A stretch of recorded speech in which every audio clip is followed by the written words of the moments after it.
warahmatullahi wabarakatuh. Apa kabar anak ibu semuanya? Semoga kita selalu dalam keadaan sehat walafiat.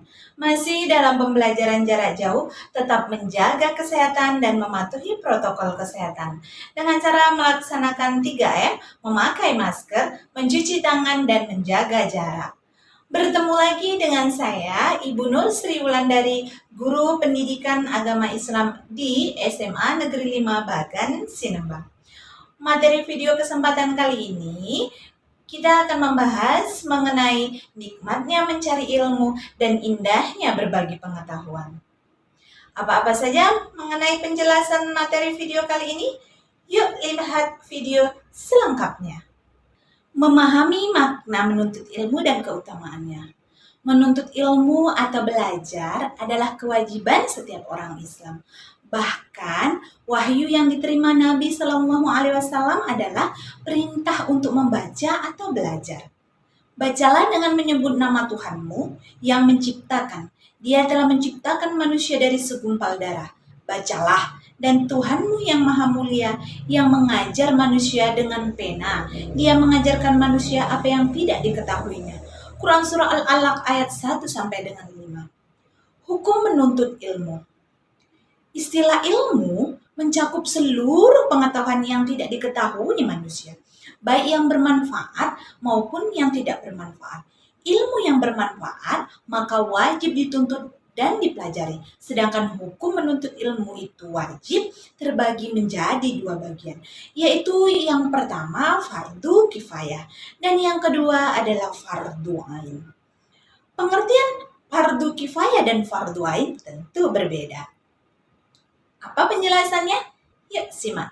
Fardu kifayah, hukum menuntut ilmu fardu kifayah berlaku untuk ilmu yang harus ada di kalangan umat Islam, sebagaimana juga dimiliki dan dikuasai oleh golongan kafir, seperti ilmu kedokteran, perindustrian, ilmu falak, ilmu eksakta, serta ilmu-ilmu lainnya. Sedangkan fardu ain, hukum mencari ilmu menjadi fardu ain jika ilmu itu tidak boleh ditinggalkan oleh setiap muslim dan muslimah dalam segala situasi dan kondisi, seperti ilmu mengenal Allah Subhanahu wa Ta'ala dengan segala sifatnya dan ilmu tentang tata cara beribadah dan sebagainya.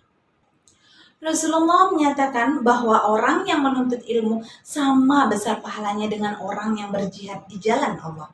Bahkan Rasul memerintahkan agar menuntut ilmu tidak hanya di lingkungan di negeri dekat saja, tetapi Rasul memerintahkan mencari ilmu walau halus dengan jarak yang sangat jauh. Seperti hadis Rasul, carilah ilmu hingga ke negeri Cina. Kemudian keutamaan orang yang menuntut ilmu. Orang yang menuntut ilmu dan mengajarkannya diberikan keutamaan oleh Allah Subhanahu wa Ta'ala dan Rasulnya dengan derajat yang tinggi di sisi Allah Subhanahu wa Ta'ala. Di antaranya keutamaan orang yang menuntut ilmu dan yang mengajarkannya. Yang pertama, diberikan derajat yang tinggi di sisi Allah Subhanahu wa Ta'ala, sebagaimana Allah jelaskan dalam Quran Surah Al-Mujadilah ayat 11. Yang mengandung arti, dan Allah akan meninggikan orang-orang yang beriman di antara kamu dan orang-orang yang berilmu pengetahuan beberapa derajat, dan Allah Maha mengetahui apa yang kamu kerjakan. Shadaqallahul azim. Kemudian yang kedua, diberikan pahala yang besar di hari kiamat nanti.